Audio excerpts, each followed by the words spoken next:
Kahdella pultillahan se olisi kiinni. Pitäisikö vettää vai irti? Minä en ole koskaan tunkannut autoa, en ole koskaan vaihtanut renkaita, tehnyt jarruremontteja tai vaihtanut öljyjä. Hommahan ei voi jatkua näin. No, saatatte sitten kysellä siellä, että mikä mut viimein herätti, mistä tämä tällainen oivallus, kun ikää on kohta... No niin, mä meinasin jo kompastua. Tämmöstäkö tää nyt on sitten tää YouTuben tekeminen? No saatatte siellä pienillä päillänne kysyä, että mikä mut viimein herätti sitten tähän ankaraan todellisuuteen, että autoa pitäisi ehkä itse huoltaa. No tässä hieman historian havinaa, joka ehkä jonkun verran selkeyttää tätä tilannetta.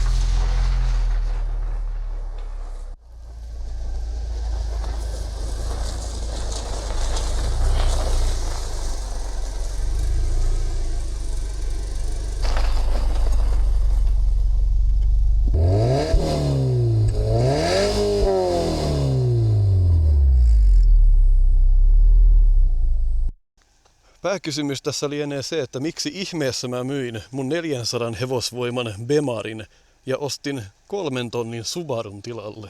Minähän olin siis kaikessa viisaudessani ostanut sellaisen noin 400 hevosvoiman, siis jos vähän bittejä myös siirtelee, niin sellaisiin lukemiin päästiin. Yhden harvinaisimmista Bemareista, eli 335i Active Hybrid 3. Siinä oli siis laitettu normaalin 335 takaluukkuun hybridiakku, ja se antoi sitten sen verran välitöntä voimaa, että se oli BMWn mielestä hyvä idea. En tiedä sitten kuinka hyvä idea se oli, koska näitä malleja tehtiin vain noin 5200 kappaletta. Sehän sitten johti siihen, että eräs merkkihuolto, johon sen kerran vein, sanoi, että he eivät ole edes kuulleet koko autosta. He eivät tiedä mikä se on ja onko tämä nyt ihan oikea, onko tämä aito auto. Mutta niin se vain oli. BMW teki niitä 5000 kappaletta ja sanoi, että ehkä ei tehdä enempää.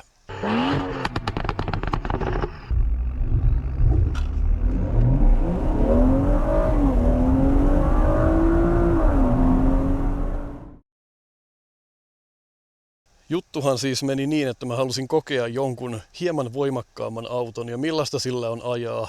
Takavetoinen 400 heppaa, kesät, talvet sillä mentiin. Ongelmaksi sitten koitu se, että sehän oli pajalla joka toinen kuukausi ja pisin jakso, kun se ei nähnyt huoltoliikkeen pihaa, oli noin 6 kuukautta. Tässä ei nyt sinällään vielä ole mitään ongelmaa, että kyllähän tiedetään, että Bemarit tykkää huolloista ja niitä täytyy huoltaa ja niihin nyt sattuu jostain kumman syystä tulemaan enemmän vikoja kuin muihin autoihin. Ja siellä on 500 metriä jotain sähkövetoja ja niiden päässä jokaisessa omat sensorit, niin totta kai sen tietää mitä siinä tapahtuu. Tämä 4 vuoden Bemarin omistajuus maksoi mulle noin 20 000 euroa. Siinä oli huoltokuluja, vikojen korjaamisia, omia tuunauksia, omia virityksiä, ulkokuoren laittamista. Mutta jos olette koskaan miettineet, että kuinka paljon Bemarin omistaminen maksaa, niin tässä on yksi karkea esimerkki.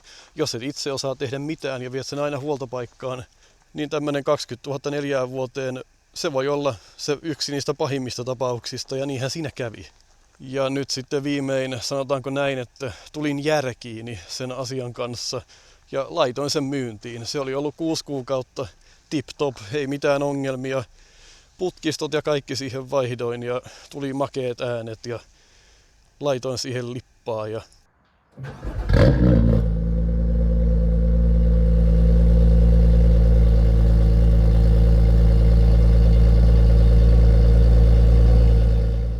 Pidin sitä kun kukkaa kämmenellä ja kaikenlaisia vikoja tuli korjattua ja joitakin osia vaihdettua jopa 2 kertaa. Koska toinen huoltopaikka ei osannut tehdä sitä oikein, niin nehän sitten valskas uudestaan ja siellä vedettiin öljynsuodatin jalkaakin sitten kieroon ja se piti kokonaan vaihtaa. Ja kiertokangelaakerit vaihdatin varoksi, mutta huolto sanoi, että siinäkin oli katastrofi lähellä. Jos sen olisi sitä tehnyt, niin auto olisi todennäköisesti entinen tai moottori, mutta niillä hinnoilla me tiedetään, mitä ne moottorit maksaa, niin Kyllä siinä olisi 10 20 000 köyhtynyt sitten jo. Tämäkään nyt ei vielä olisi ollut niin sanotusti se ongelma, koska kyllä mä pärjäsin sen auton kanssa. Sillä oli helvetin hauska ajaa, se oli hyvä auto. Siinä oli kaikki niin kuin, sanotaan, että melkein kaikki asiat siinä oli kohdillaan. Siitä tuli niin kuin osa mua. Se oli minä ja minun auto ja mä tykkäsin siitä tosi paljon. Mutta sitten, koska se oli hybridi, niin mulla tuli jossain vaiheessa se järki käteen, että jos tähän tulee joku vika, niin ei kukaan osaa sitä korjata. Niitä autoja on tehty 5000 kappaletta, ja jos Suomen merkkihuoltokaan ei niin kuin usko, että mikä auto tämä on, niin mitä sä siinä sitten teet? Mä vein sitä ihan asiantunteviin huoltoihin, ja siellä saatiin aina tehtyä hommat kuntoon, ja erittäin mallikkaasti sitten lopulta, kun löysin hyvän paikan. Mutta mikäli siihen hybridipuoleen, ihan mihin tahansa sähkövetoon tai sensoriin tai hybridiakkuun olisi tullut joku vika, sehän olisi maksanut aivan saatanasti. Ja kuka sitä sanoo, olisiko sitä osattu edes korjata?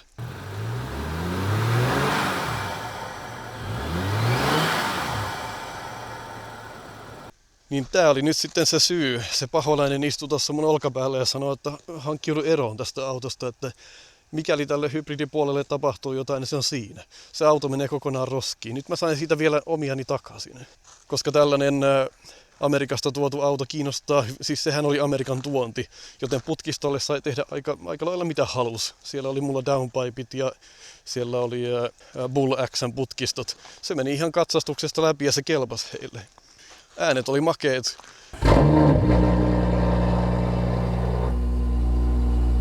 Joo, diipa daapa. Nyt me ollaan tässä. Mitä tapahtui? No, kun mä myin sen Bemarin, niin mä aloin sitten selaamaan nettiautoa, että miten mä otan tähän nyt tilalle, koska pakkohan mulla on joku auto olla. Mä laitoin sinne käytännössä hakuun, että mä haluan nelivedon, mä haluan automaatin ja käytännössä millään muulla ei ole oikeastaan mitään väliä. Bensavehje sen pitää olla. Mitään hybridiautoja, mitään sähköautoja, ne ei kuulu tälle kanavalle, ne ei kuulu mun elämään. Mä en halua nähdä niitä. Tämä on se, mikä mulle tuli nettiautosta mukaan. 3000 euroa suoraan liikkeestä. Joo, pieniä juttuja on, pientä sanomista on, mutta mä oon tykästynyt tähän autoon. Tää on hauska. Ja näitä ei tule ihan koko ajan vastaan tuolla liikenteessä. Tää ei ole mikään niin kuin Toyota Corolla tai mikään Volkswagen Passat. Tämä on siis 2006 vuoden Subaru Legacy 2.0 epäturbo. Ja näistähän nyt sanotaan sitten sitä, että no näillä menee auringonlaskuun saakka, että se turboversio on aika huono. Että niissä on ollut jotain ongelmia, jotain kansipahveja. En minä ymmärrä niistä mitään. Sehän on nyt tämän koko kanavan pointti. Mä en ymmärrä näistä asioista paljon mitään. Joo, tässä pikkuhiljaa kohta selvitetään, mitä mä oon tälle autolle jo tehnyt. Niin siitä ehkä ymmärretään niin se, että mitä mä osaan tehdä ja mitä mä olen tehnyt. Kyllähän mä siihen Bemariinkin tein vähän kaikenlaista. Mutta ei ne ole semmosia, että mä makaan tuolla auton alla ja irrottelen jotain putkistoa, niin se ei ole niin kuin mun juttu ollut koskaan. Ehkä siitä tulee mun juttu, mä haluaisin, että se olisi mun juttu.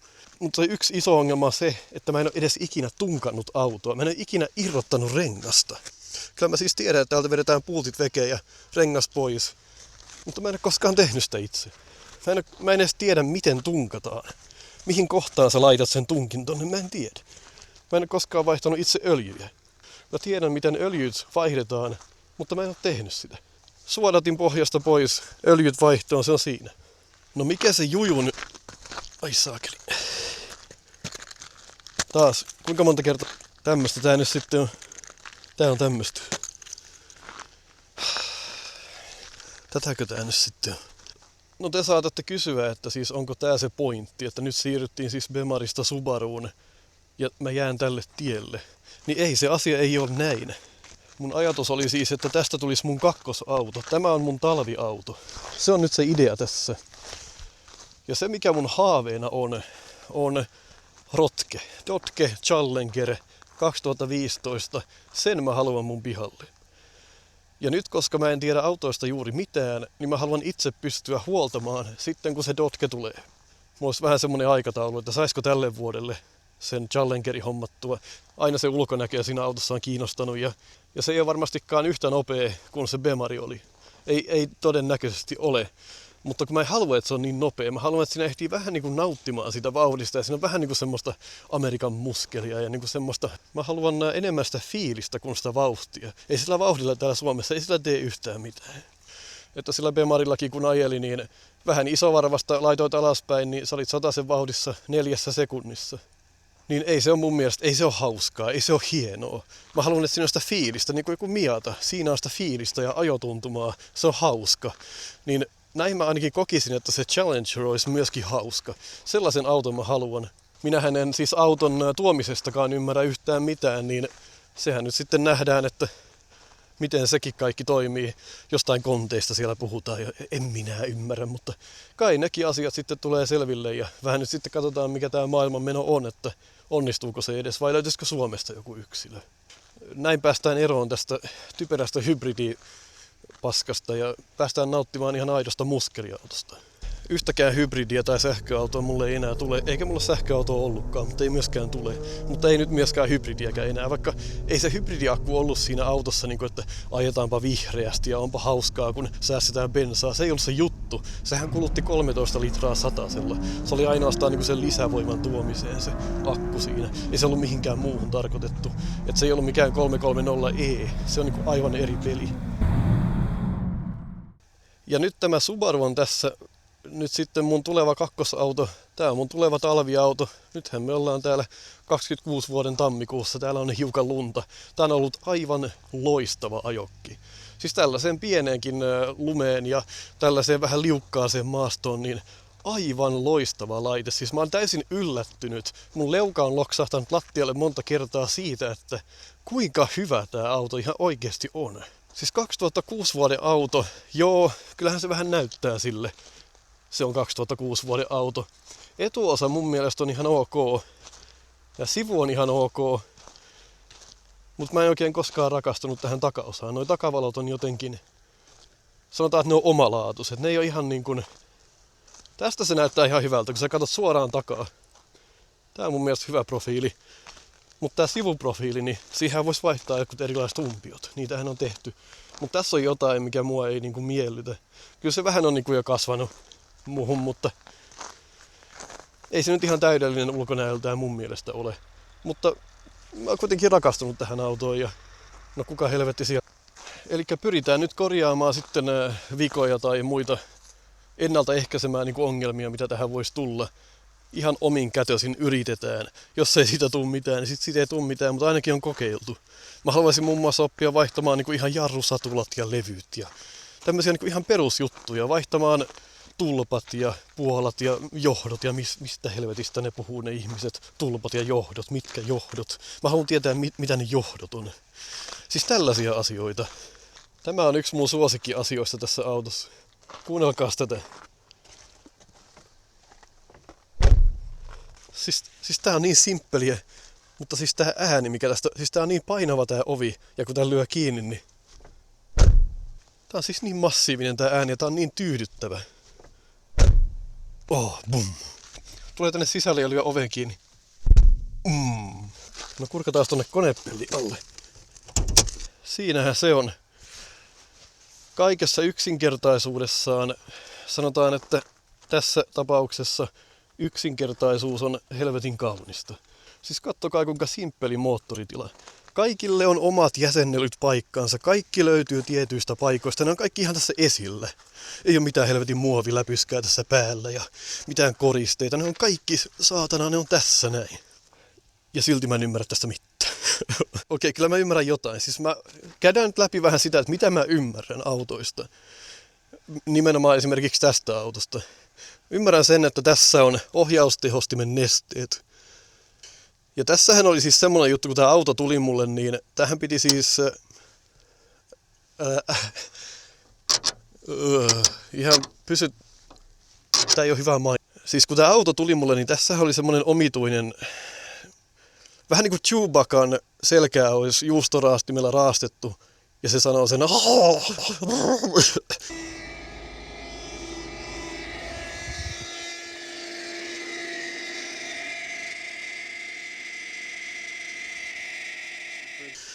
ikonisen äänensä.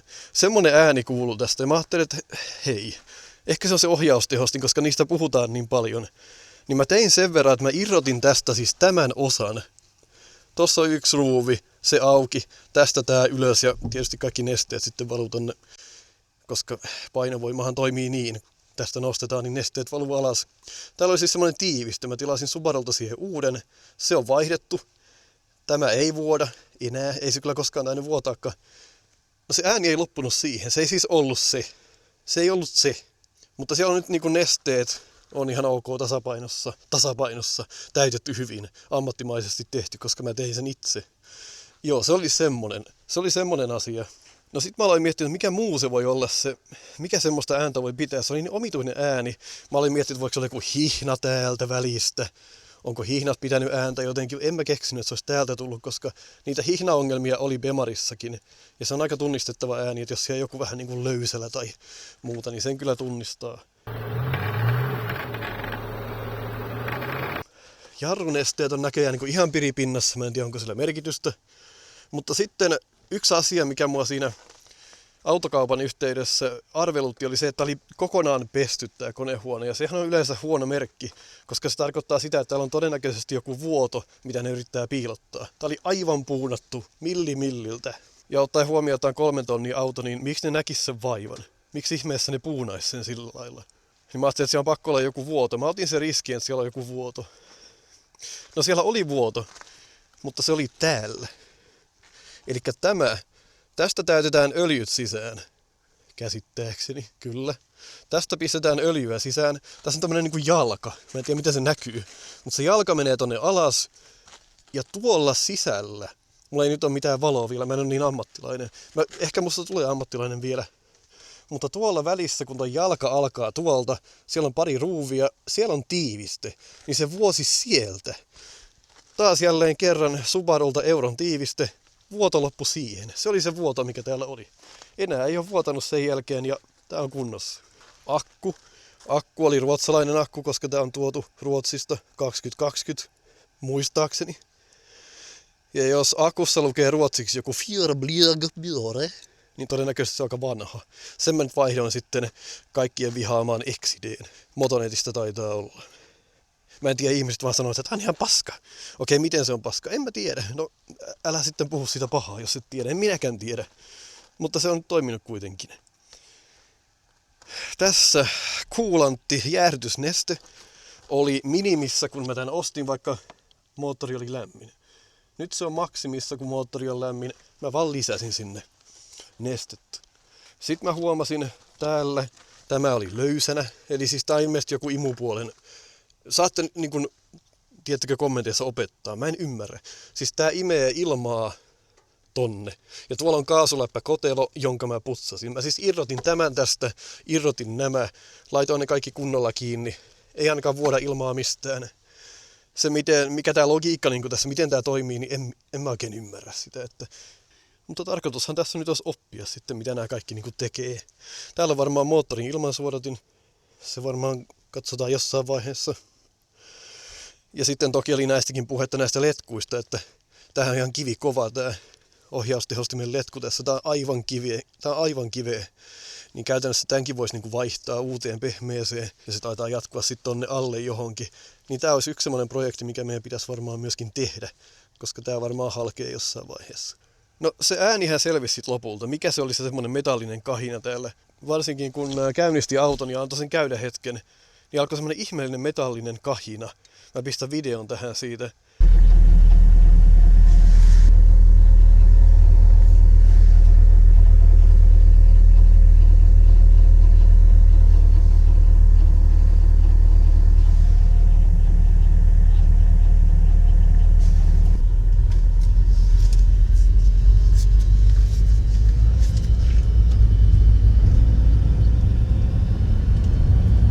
Niin mä sain sen loppumaan.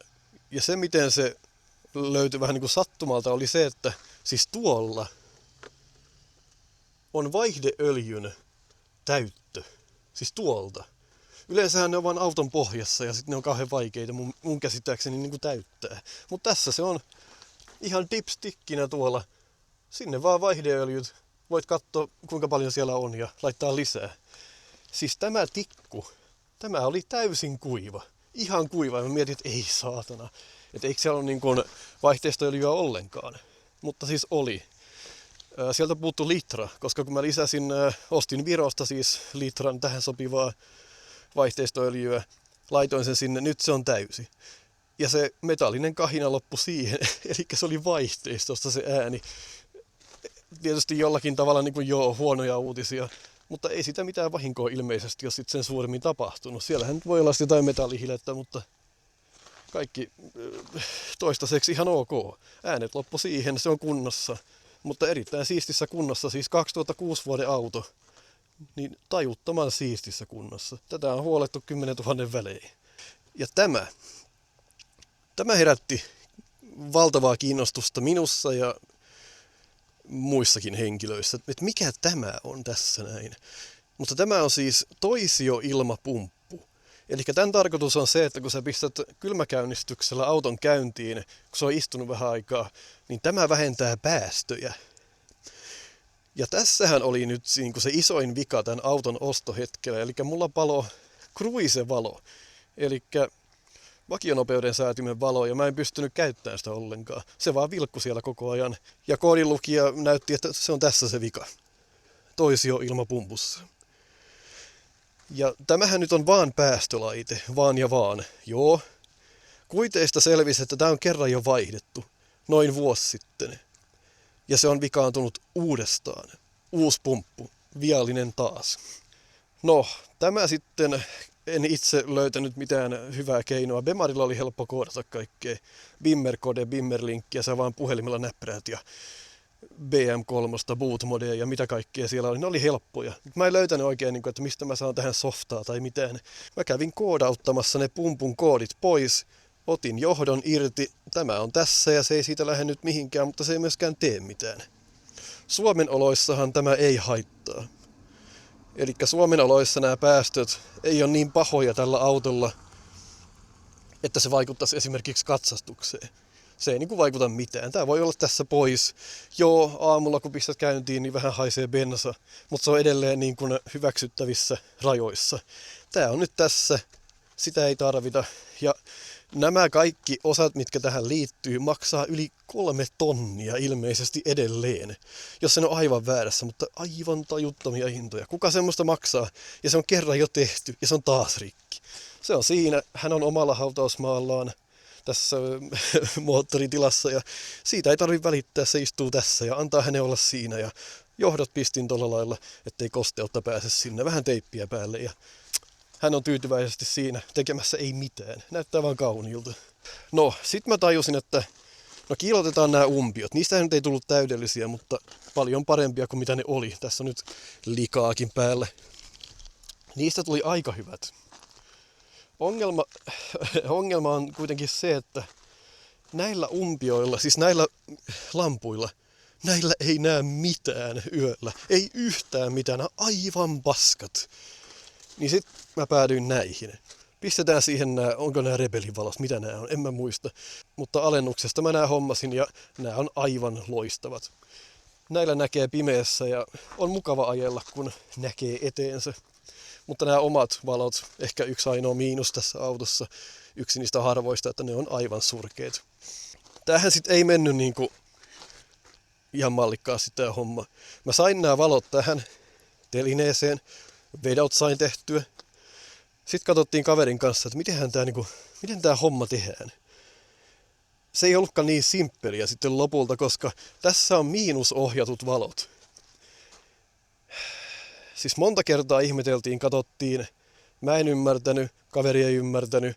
Sitten mä ajattelin, että mä luovutan. Mä vein sen liikkeeseen, jotka sanoivat, että joo, tuttu homma.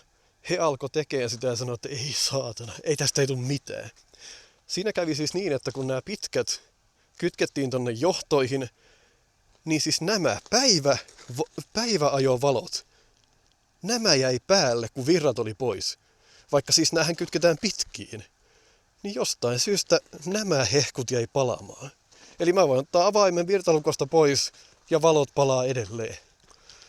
No, mä kävin siellä monta kertaa siellä huollossa ja lopulta sitten tehtiin jotenkin niin, että nämä pitkät on nyt viety jotenkin sitten kai virtalukon kautta vielä. En minä tiedä, mutta nyt ne toimii. Siinä kävi semmonen juttu. Mä ajattelin, että se olisi simppeli, mutta ei tällä kanavalla varmaan tule mikään olemaan simppeliä. Mutta siinä on tämä. Hyvä. Tässä on niin kuin pääpiirteittäin tämä moottoritila. No onko korissa sitten jotakin sanottavaa? No, ei oikeastaan paljon mitään. Muutamia asioita on ja toki tämän ikäisessä asiat voisi olla erittäin paljon pahemminkin. Mutta tää on siis niin pidetty kuin kukkakämmenellä tää auto, että tässä on nyt siis nää likaa suurin osa, mitä täällä on. Toki täällä on tämmöisiä pikkufiksejä sitten. Joo, tosta on ehkä ruostunut. Jotain on saatettu vähän korjailla tohon. Se sit varmaan selvii tässä pikkuhiljaa, mutta ikäisekseen.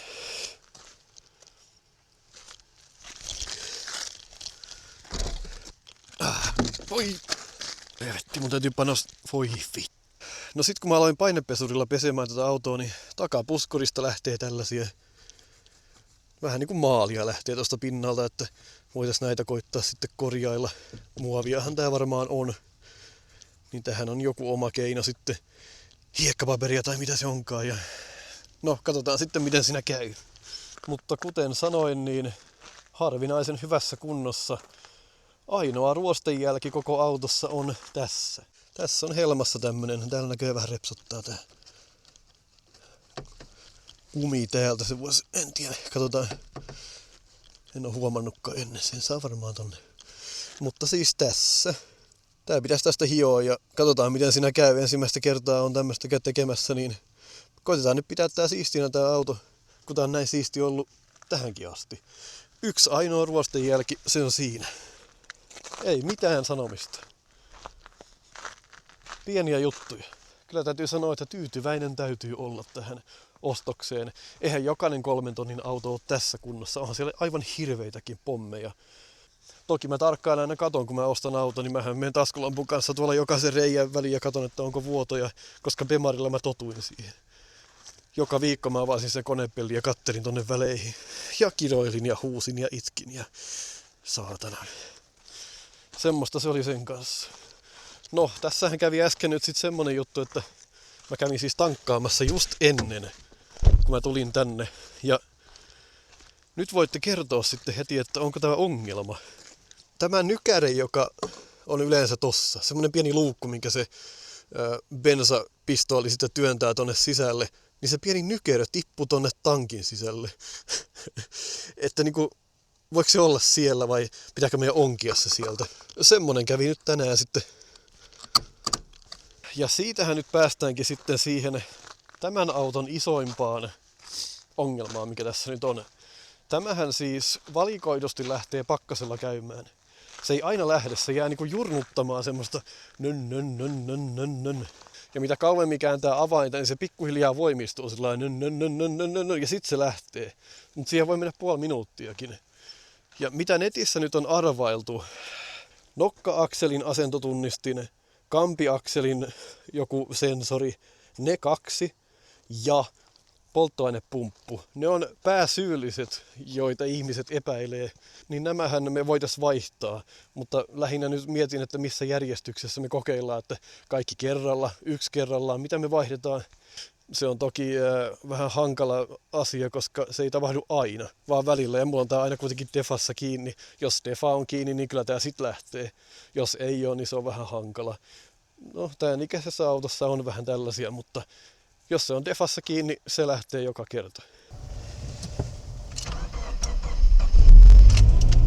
Vähän oli pientä epäröintiä, mutta siis käytännössä toi on se oire, että se jää tohon niinku pyörittämään vaan sitä ja sitten se ei meinaa lähteä. Mutta jos sä jatkat sitä niin 20 sekuntia tai enemmän, niin sitten se lopulta kyllä lähtee. Sellainen oirekuva, jos joku tietää, mistä kannattaisi lähteä kokeilemaan, niin kertokaa ihmeessä. Että en tiedä, onko se sitä bensapumpusta vai voisiko se kuitenkin olla ne sensorit täällä. Tai joku pumpun rele tuolla, se on tuolla hanskalokero alla. Voisiko se olla syyllinen? Mutta tästä saa nyt ehkä vähän niin kuin käsitystä siitä, että mitä mä osaan. Mä tiedän jotain tällaisia asioita, mutta mä en oikeasti ole niin kuin kauheasti tehnyt. Mä oon vasta aloittanut ehkä niin kuin viime kesänä vähän enemmän niin kuin itse ropaamaan. Ja tässä on jotain semmoista niin kuin sielun lepää tässä, kun sä saat tehdä tämmöisiä asioita ja sä unohdat niin kuin kaiken muun. Sä vaan teet näitä ja tavallaan niin kuin opit siinä samalla ja voit keskittyä vaan siihen tekemiseen. Niin se on niin kuin jotenkin mun mielestä Se on hauskaa. No näytetään nyt sitten, mikä on mun mielestä yksi tämän auton vahvuuksista. Sehän nimittäin löytyy täältä.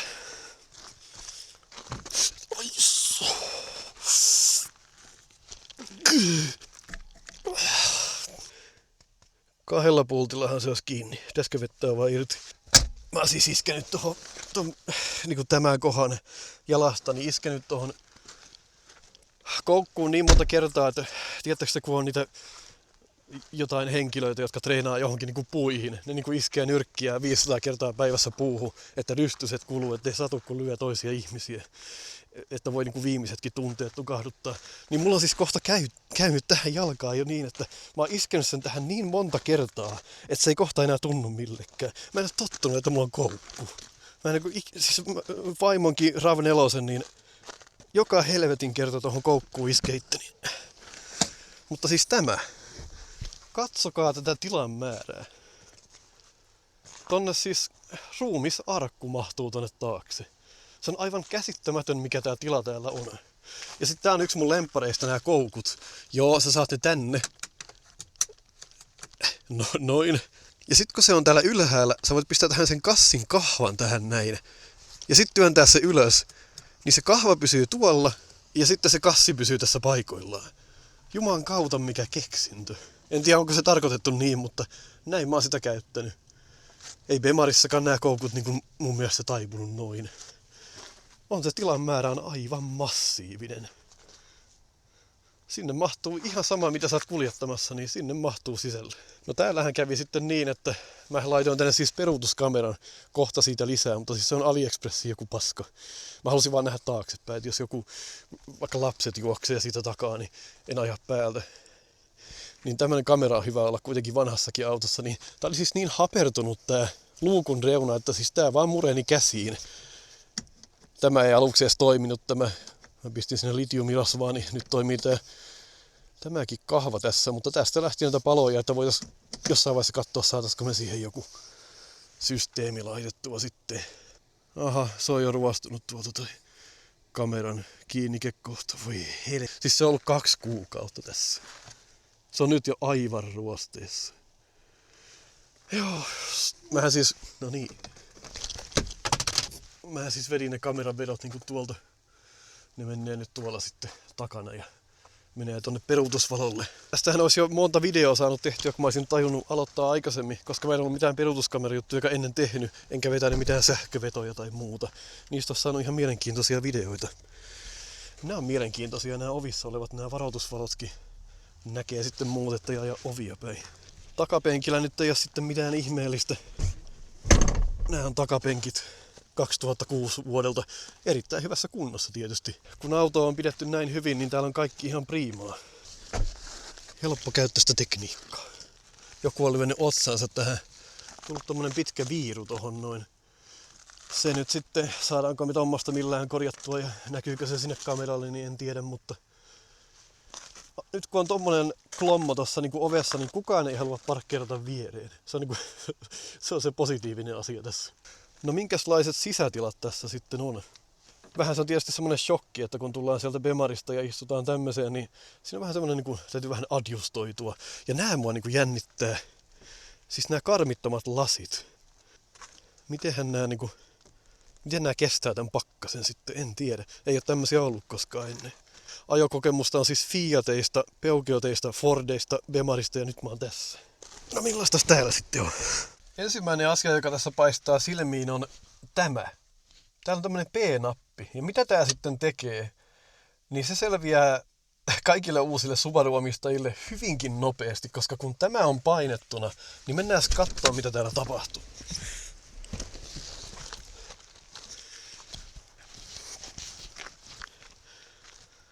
Ja kyllä, täällä palaa valot.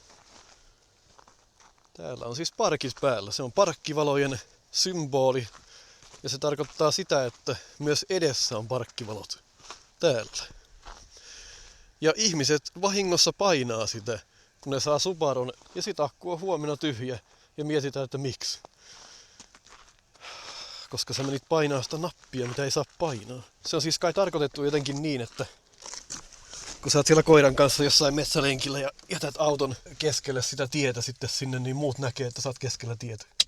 Mä kokeilin itse ottaa sulakkeenkin siitä pois, mutta sitten lakkaa valot toimimasta kokonaan, niin sitäkään ei voi tehdä sitten.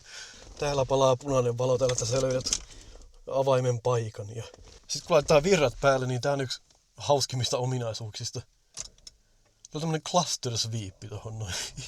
Ihan tajutonta.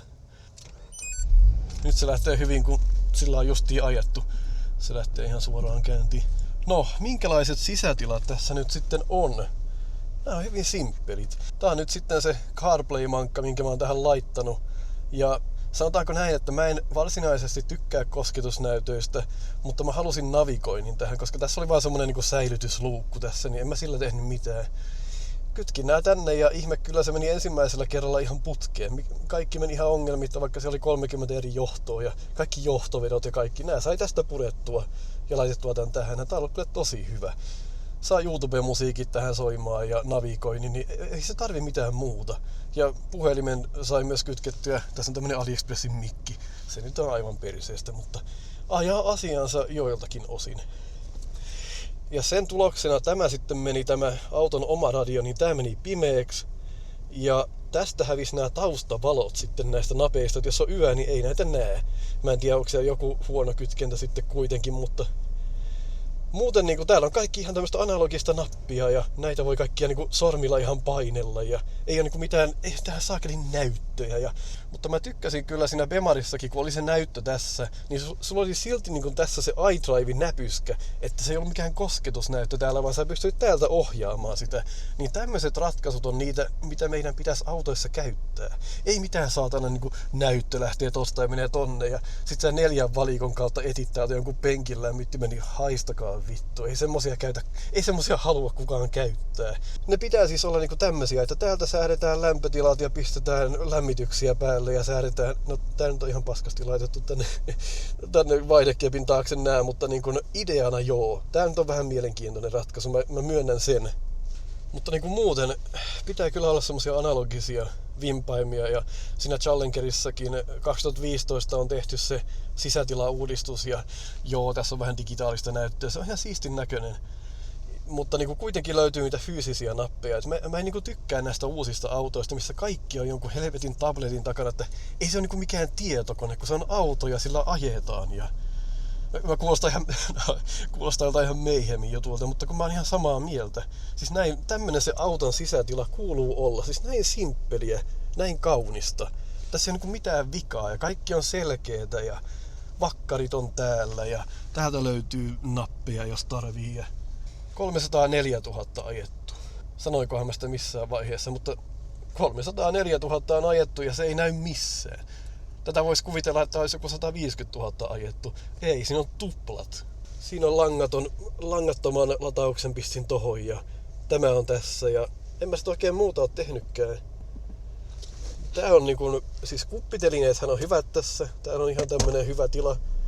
Tonne mä laitoin näköjään tommosen kiven. Joo. Mä en oikein tiedä, tää on varmaan niinku kolikoille tehty tää tila.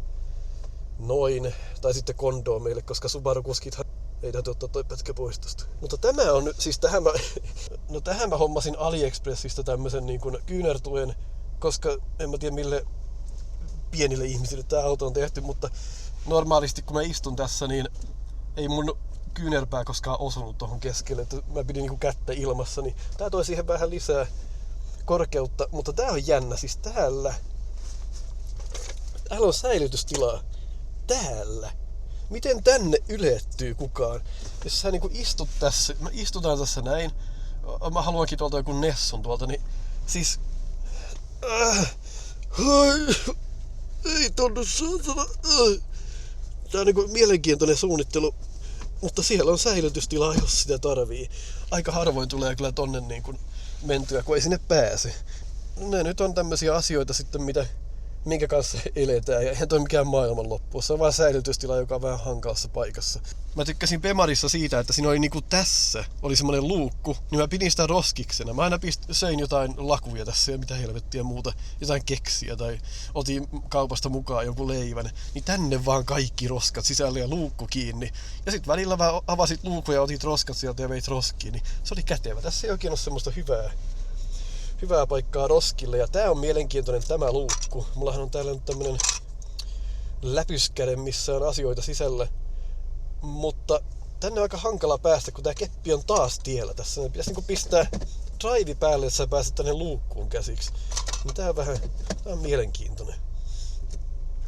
Tähän niinku automaattiversio on kauheasti sitten niinku panostettu tämän luukun toiminnallisuuteen tässä. Ja tässä on tosiaan simppeli vaihdekeppi. Tässä ei ole mitään ihmeellistä. Siinä on sporttimode, joka käytännössä sitten vaan tarkoittaa sitä, että se vetää kierroksia vaan vähän korkeammalle kuin normaalisti. Ja tästä voi itse sitten vaihtaa vaihteita. Jos niikseen näkee, niin pääsee sitten Bemareistakin ohi kätevästi. Hyvin simppeli. Löytyy jotain pyyhkimiä, sulattajaa ja traction controllia ja täällä on vielä tuulilasipuhallusta ja takalasipuhallusta. Ja ai niin, olihan tässä sekin sitten. Takalasipyyhkimen moottori oli rikki. Sen mä sinne vaihdoin, koska aina kun tästä käänsi, niin siis toi ei toiminut. Sieltä vaan kuului semmoinen trrrr, niin mä päättelin, että no se on varmaan se moottori. 3 pulttia vaurioituneesta autosta, ostin netistä, siis kolariautosta uuden moottorin siihen ja nyt se pelittää ihan hyvin. Se oli helppo vaihto. Taas olisi saanut jakson tehtyä. Aloitin nyt vähän myöhään, mutta parempi myöhään kuin ei milloinkaan. Mutta muuten ratti oli vähän surkeassa kunnossa, siinä on vähän nahka kulunut. Mä otin Bemarista tän mun tämmösen läpyskän tähän päälle. Tää nyt on tässä sitten. Ja mä oon tykännyt siitä, koska se tuo vähän niinku paksuutta tähän rattiin ja semmoista niinku hyvää tuntumaa. Mutta kaikki penkit ja kaikki muu, mikä täällä sisälläkin on, niin auto on pidetty niin hyvin, että nämä on kaikki aivan priima kunnossa. Täällä ei ole oikein mitään niinku valitettavaa. Ja muutama päivä sitten mä täällä vähän siivosin täällä auton sisällä. Voin pistää tähän muutamia klippejä siitä, jos siellä sattuu jotain hyvää materiaalia olemaan, niin käydään katsomassa niitä välillä. Mitä? Täällä kun linnunlaulu niinku todellista. Siis tällä saa niinku tällä saa linnunlaulun talvellakin. Se on ihan mielenkiintoinen toi.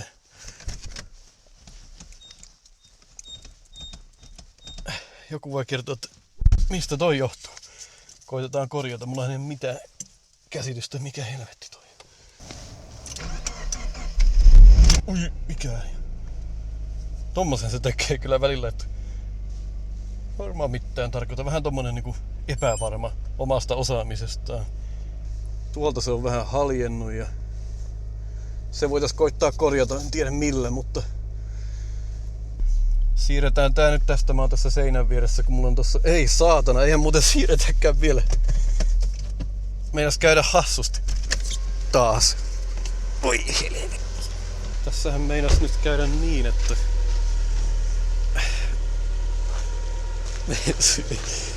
Meinasin vetää nää kaikki täältä samalla mäkeen. Tässä on siis akun latauspiuha ja lämmitinpiuha tässä. Tällä yhdellä kädellä ajaminen kyllä.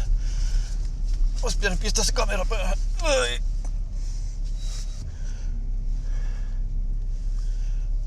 Laitetaan tää nyt tänne, niin tuota.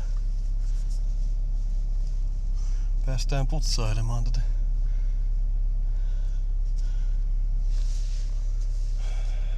Joo, on kyllä tosi hyvä 4K AliExpressin peruutuskamera.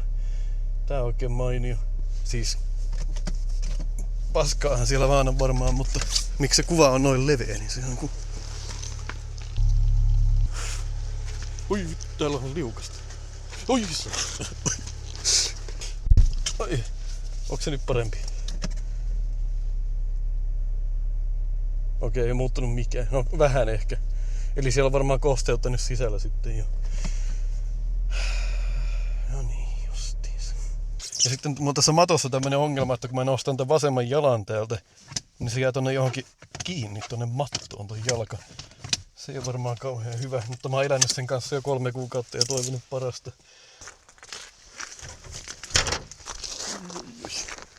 Pitää kävellä ihan kuin olisi tullut joku sutut housuja. Kyllä mä itse, jos mä omistaisin autoliikkeen, niin puunaisin nämä kaikki pinnat. Toki sitten päästään siihenkin, että no, ne tekee sen väärin jotenkin. Ne ruiskuttaa nämä kaikki näytöt täältä ja hinkkaa jollain talouspaperilla ne sitten ihan naarmuille. Niin onhan siinä sekin riski aina. Toki on itselle sitten ehkä vähän mukavampi se, että itse sitten laittaa ne pinnat kuntoon ja säihkyviksi ja näin poispäin. Mutta uskomaton määrä jotain paskaa on kyllä vaihdekepissäkin ihan. Niitä kun hinkkaa jollain vaalealla paperilla, niin semmosilla sitten ajelet täällä vuosikausia. Niin. Ja turvavyöt on itse asiassa semmonen, mikä tosi monella jää tekemättä kokonaan. Ja nehän on yksi likaisimpia paikkoja, mitä autosta löytyy. Kattokaa nyt, kuinka helvetin hyvän näköinen tuli tostakin tuolta. Kai siellä on ensimmäinen joku cappuccino-kuppi sitten poikittain. No, on se nyt hetken hyvän näköinen. No nyt nämä johdot tulee sitten täältä ulos, mitkä mä piilotin tosi taidokkaasti. Ai saatana. Pitäisi olla joku työkalu. Se, minkä mä just vein sisälle, että mitä tällä tekee täällä autossa. Sitä ois nyt tarvinnut kyllä. Ai saatana. Eikö niin, toi on se peruutuskameran johto. Joo. Eihän niitä nyt tässä normaalisti, kun sä istut tässä näin, että sä katselet tonne, että mitäs johtoja täällä on. Tässä on tämmönen homma. Tää on siis niin kuin lähtenyt tää koko pilari tästä irti. Ja tuolla ilmeisesti ei oo sitä klipsua. Se pitäisi vaan niinku mennä tonne sellainen. Mutta eihän se mene sinne sillain. Ei se mene sinne ollenkaan. Mä oon sitä koittanut hakata ja rukoilla, mutta ei se mene sinne. Jokainen, joka on tähän kyytiin tullut, on sanonut, että hei, sulla repsottaa. Hei, tää on 304 000 ajettu Subaru. Kyllä varmasti repsottaa. Kyllä sullakin peräaukko repsottaa tän ikäisenä. Ai että, kyllä tuli helvetin hyvän näköinen. Ei tarvinnut paljon mitään tehdä. Vähän näyttää rättiä ja interior detaileria. Miksi tää vuotaa mun käsille? Nyt mulla tonhan sais poistua ton pohjan, mutta en mä nyt jaksa alkaa. Joka ikistä pientä lärpäkettä täältä ottaa pois. Se on sitten kesän hommia, semmoset touhut täällä viitti. Ainoa päivä, kun on +1. Voi tehdä tämmösiä asioita.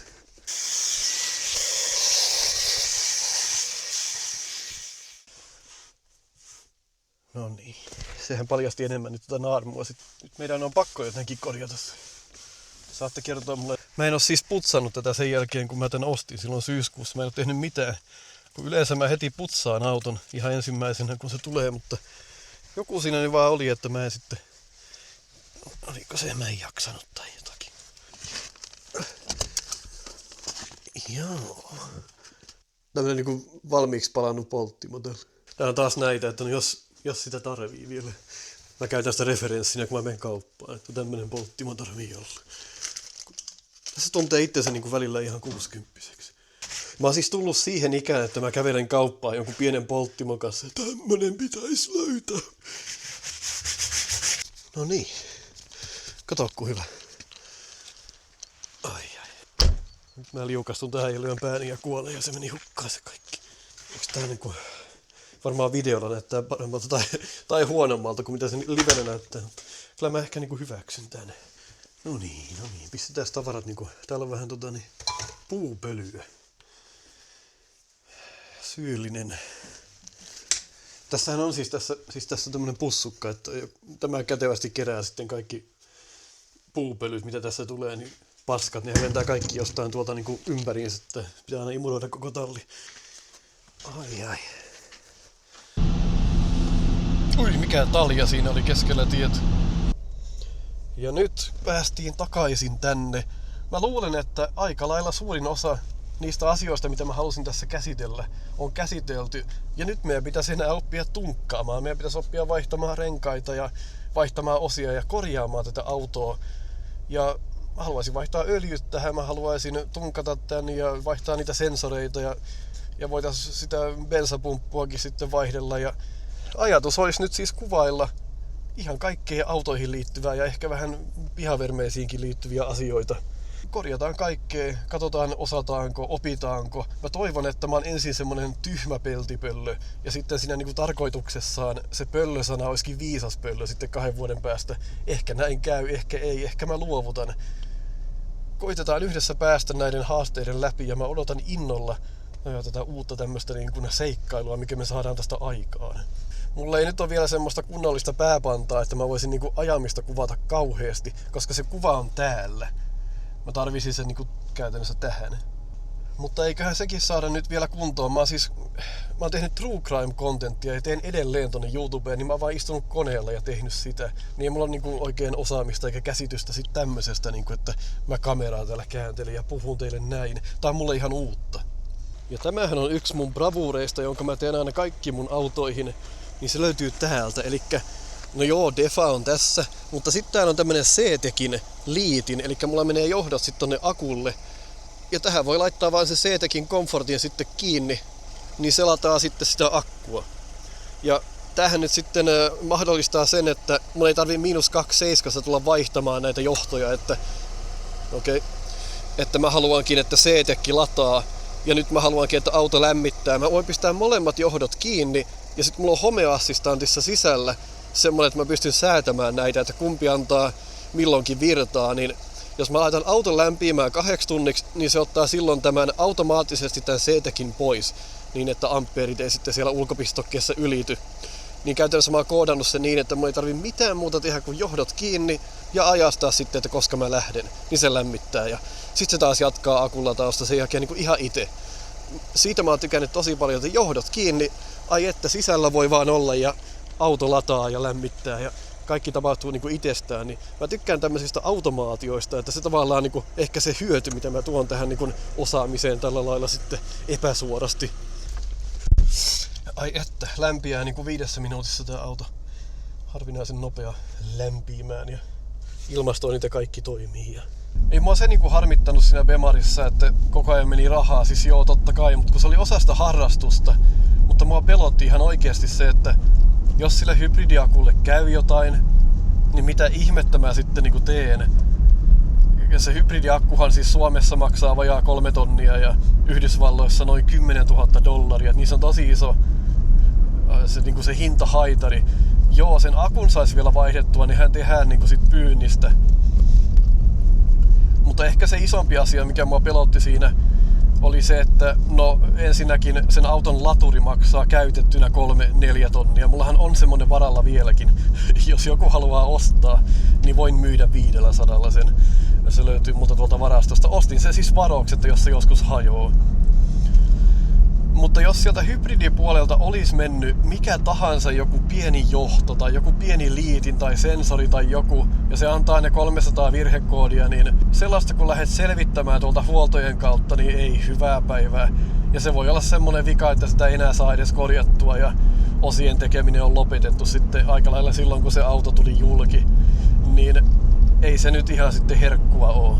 Että jossain vaiheessa se järki täytyy voittaa, että vaikka mulla on semmonen iso tunneside siihen autoon, niin en mä saa niin kuin tehdä niin, että mä menetän ehkä melkein 20 000 euroa siinä, että se auto hajosi niin, että sitä ei kukaan osaa korjata. Niin täytyy siinä niin kuin joku järki olla siinä hommassa. Ja nyt, kun mä oon iskenyt silmäni siihen Challengeriin, niin mun mielestä se olisi aivan täydellinen korvaaja sille Bemarille. Siinä on kuitenkin niin kuin, siinä on semmoista fiilistä ja se on tietyllä tavalla semmoinen hyvin erikoinen auto. Ja joo, pitää Carfaxit katsoa ja nehän on suuri osa niistähän on kolaroitu. Mutta kun siihen vaikuttaa sekin, että miten ne on kolaroitu ja miten ne on korjattu, että jos ne on jossain Puolassa laitettu kasaan, niin kyllähän sen sitten tietää minkälaista se jälki on, että siinä pitää vaan katsoa niin kuin hyvin tarkkaan kaikki asiat ja jos tämmöistä tuontipalvelua käyttää, niin kuin varmistua siitä, että he osaa hommansa ja he osaa katsoa sen auton kunnolla. Jos osaatte suositella jotain henkilöä, joka näitä Amerikan rautoja tuo Amerikasta ja hyvällä maineella, niin kertokaa ihmeessä. Vähän niin kuin semmonen unelma olisi, että tuossa kesällä tai syksyllä semmoisen voisi tuohon pihalle laittaa. Subarusta tulisi se mun talviauto ja vara-auto sitten. Ja toivon mukaan meillä on sitten siihen mennessä jo jonkunlaista kokemusta autonlaitosta, niin osataan sitä challeekin sitten niin korjata vähän itse. Ei tarvitsisi aina viedä sitä sitten johonkin. Tai aina mitä tahansa tapahtuu, niin ei sitten osatakaan laittaa.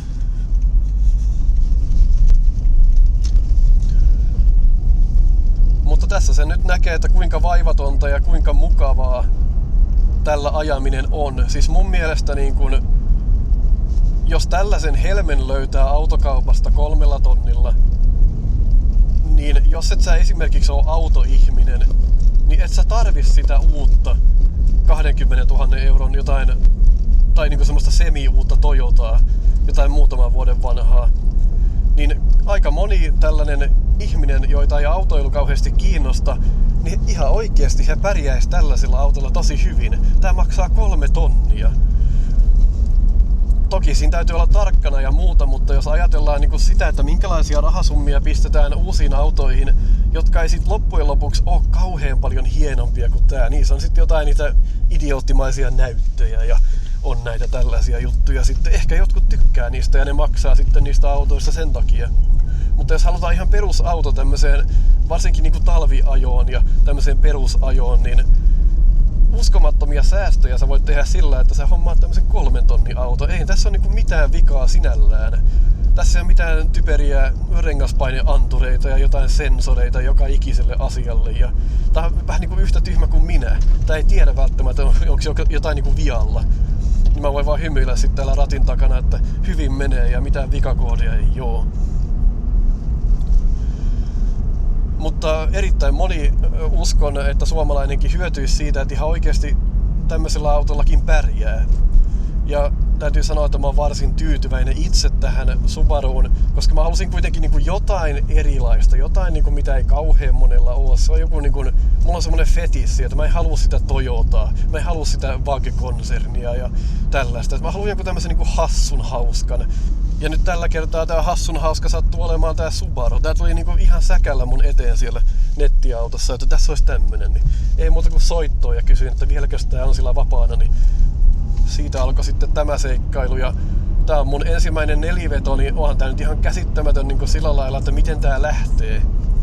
Jokaisesta risteyksestä niin ei tää jää sinne pyörimään ja perselentille siellä puolelta toiselle, kun yritetään päästä jokaisista liikennevaloista. Tämä vaan lähtee. Tässä ei niinku mitään ongelmaa. Että tällaisen niinku ensimmäisen nelivedon omistajana tämä on aivan loistava auto tällaiseen. Sanotaanko näin, että tämä kokemus niinku herätteli mut siihen, että ihan oikeasti siis muutamalla tonnilla sä saat varsin loistavan auton. Vielä tänäkin päivänä. Joo, 2006 vuoden auto. Kyllä tähän varmasti jotain vikoja tulee vielä. Eihän mä sitä sano. Mutta sitten ne viat ei myöskään maksa niin paljon korjata, kun ei ole niitä ihmesensoreita ja kaikkea turhaa paskaa laitettu sinne. Niin korjauksetkin on sitten halvempia. Ja tällä nyt kuitenkin on ajettu se yli 300 000 ja tää käytännössä ajaa ihan kuin 150 000 ajettu auto. En mä huomaa mitään eroa sellaiseen. Ja huollot kun vaan pitää ja tekee ajallaan, niin kyllä sen huomaa.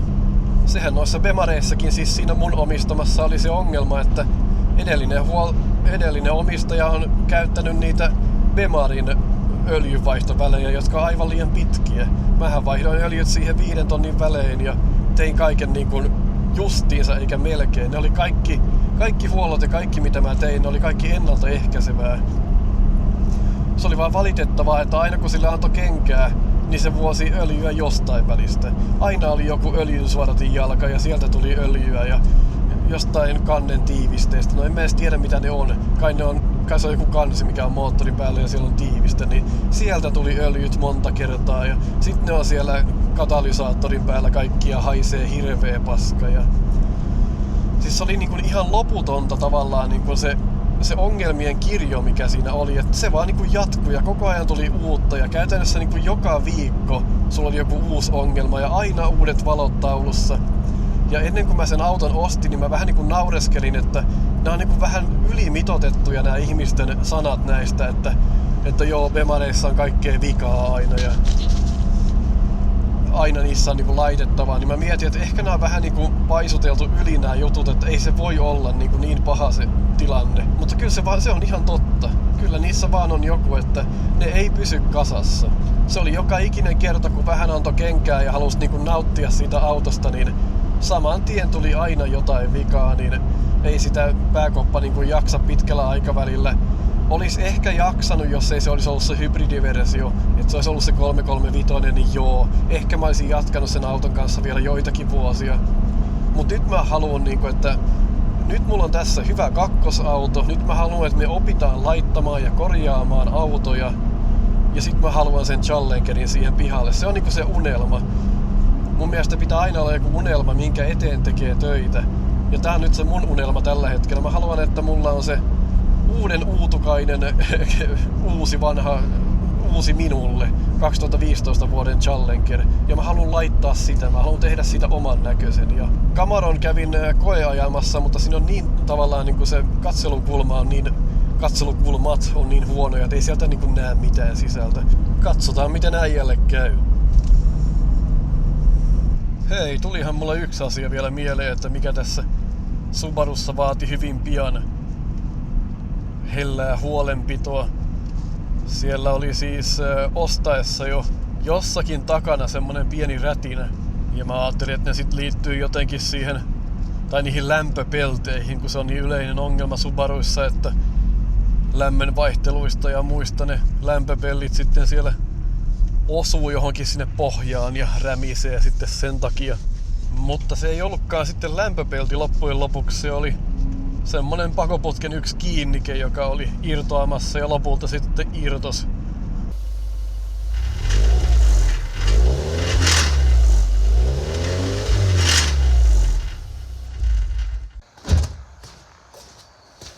Ja mullahan ei sitä tunkkia ole eikä mitään muutakaan, millä mä olisin voinut päästä sinne auton alle. Mä kyllä näin, että mistä se oli irti. Tökin sinne semmosella harjapäällä ja totesin, että tossa se on, niin vein sitten lähihuoltoon ja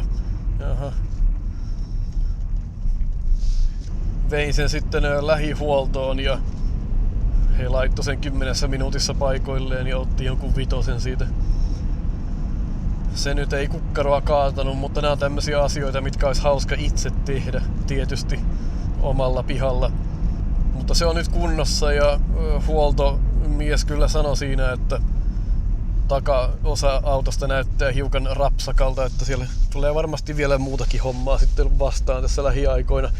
Mutta taklataan ne nyt sitten, kun niitä tulee. Ja kun saadaan sitä autoa sitten ylöspäin, niin selviää meillekin vähän, että mikä se todellinen kunto on. Tässähän on siis tulossa katsastus nyt muutaman kuukauden päästä, niin sieltäkin varmaan selviää jotain.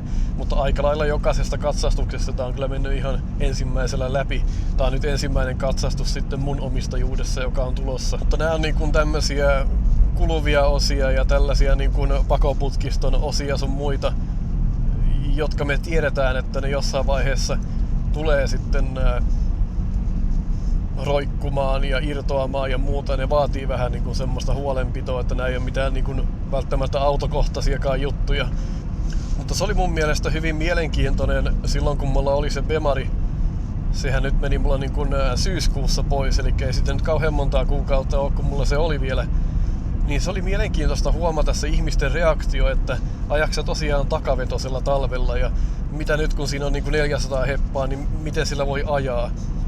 Niin no sanotaan nyt näin, että ei se takavetosella ajaminen oikeasti ole kauhean vaikeeta. Että kyllä siihen niin kuin tottuu. Ja toki nyt ottaen huomioon sen hevosvoiman määrän, mikä siinä oli, ja kun siellä on se painava akku siellä takana, niin olihan se välillä sellaista niin kuin isovarpaalla ajamista, että kun se reagoi siihen kaasuun niin herkästi, niin kyllä siinä sai niin kuin käytännössä vaan siitä kaasupolkimen liikeradasta käyttää semmoista niin kuin 10%. Että olihan se vähän niin kuin semmoista, että varovainen sai olla, mutta kun terveellä järjellä ajaa, niin ei siinä ole silloin mitään ongelmaa. Toki tää nyt on sitten ihan eri maailmasta, että nyt ollaan nelivedossa jo 20 vuotta vanha, mutta ei sitä oikeasti huomaa. Tällä pääsee niin kuin ihan mihin tahansa ja ihan miten päin tahansa ja ei tällä ole niin kuin mitään ongelmaa päästä sinne mihin sä haluat. Vähän matalahan tää on, että ensimmäisenähän tää ottaa sitten kiinni johonkin. Että se on niin kuin semmonen yksi asia, mikä tällä autolla täytyy ottaa huomioon.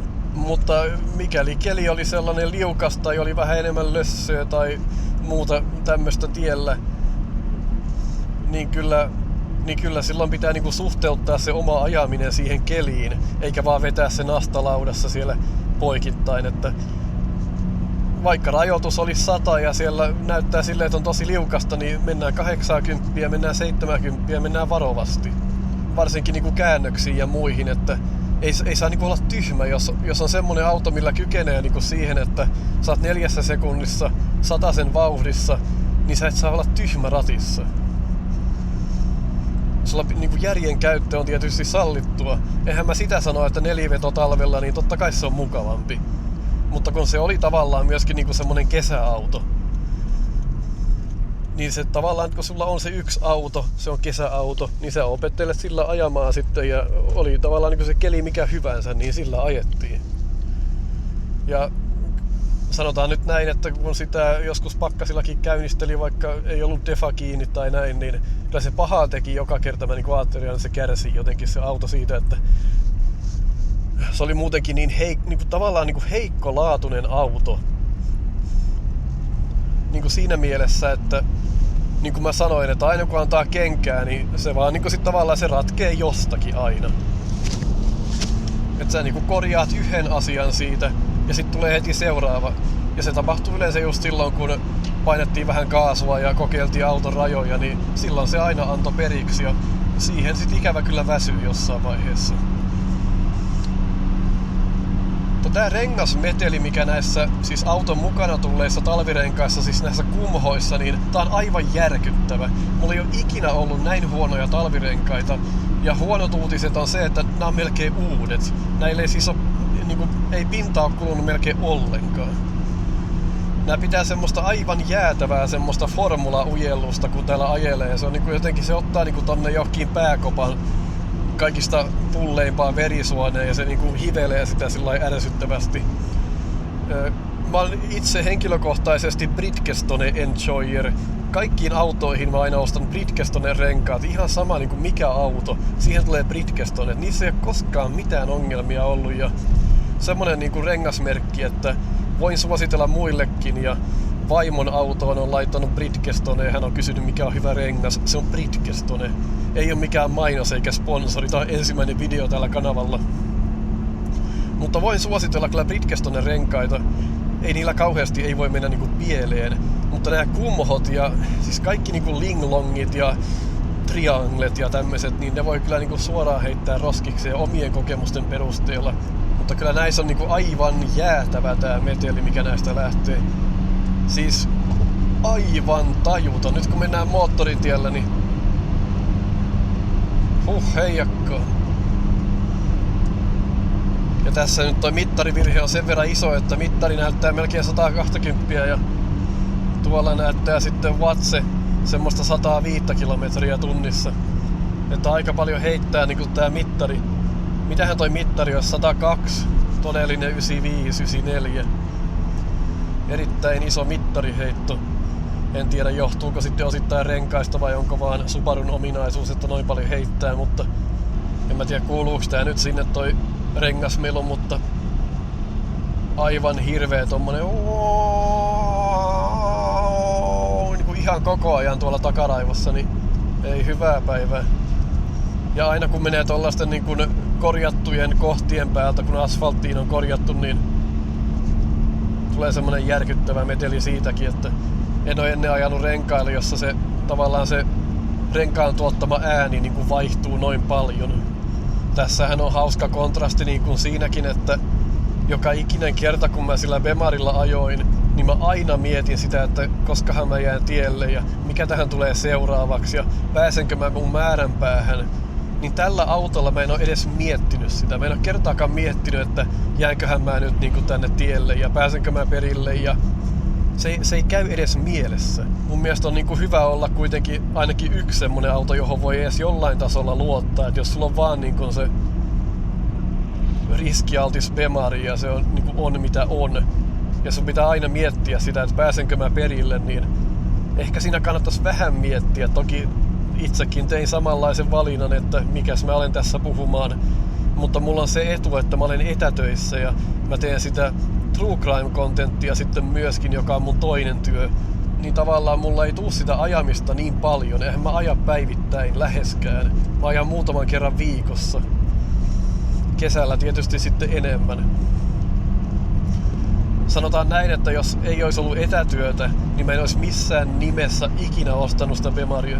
Kyllä mullakin on muutama ruuvi päässä löysällä, mutta kyllä toi on semmonen asia, jossa järjen käyttö on tietenkin sallittua. Ja sekin oli huvittavaa, että siinä Bemarin penkissä siinä oli siis niin monta eri asetusta, että menee taaksepäin ja eteenpäin ja siellä on ristiselän tuet ja on tavallaan ne niin kuin siinä istuimessaan ne ihme läpät sivuilla, niin niitä voi säätää. Ja niin monta säätöä kun siinä oli, niin musta tuntuu, että mä en koskaan saanut siinä kauhean mukavaa istuma-asentoa.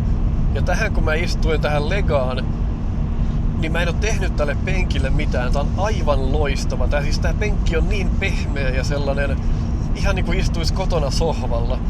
Ja mulla ei mitään tarvinnut tehdä, mitään säätää. Edellisen kuskin niin kuin tavallaan säädöt oli täysin kohillaan. Niin tää on mukavampi tää penkki kuin siinä Bemarissa. Joka on niin kuin monellakin tasolla hyvin huvittava asia.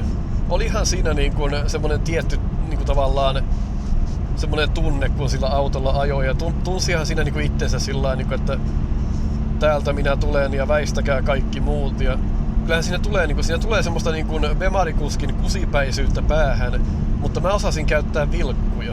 Siinä on se ero ja koen kuitenkin, että mä kunnioitan muita tällä liikenteessä. Mutta kun sit siinä on se ongelma tavallaan, että kun kaikki ihmiset ajattelee, että no Bemarikuskit on kaikki samanlaisia ja kaikki on semmosia kusipäitä, niin sit tavallaan niin kuin mua kohtaan tuli tosi usein semmosia tilanteita, että roikutaan perseessä tai tullaan liikennevaloihin ja halutaan jotain kisaa vetää siinä. Ja ne katsoo, että jaa, sulla on tommonen auto, että otetaan vähän viivaa tässä. Ja tavallaan niin kuin ne ennakkoluulot siitä Bemarikuskista on niin syvälle tavallaan kytkeytynyt jokaisen ihmisen aivoihin, että jokainen ihminen suoraan niin kuin vihaa Bemarikuskeja, vaikka siellä olisi ollut minä siellä ratin takana, joka osaa kunnioittaa muita ja osaa ajaa nätisti ja jättää tavallaan ne semmoiset kiihdyttelyt ja muut sellaisille teille, jossa ei ole ketään muita.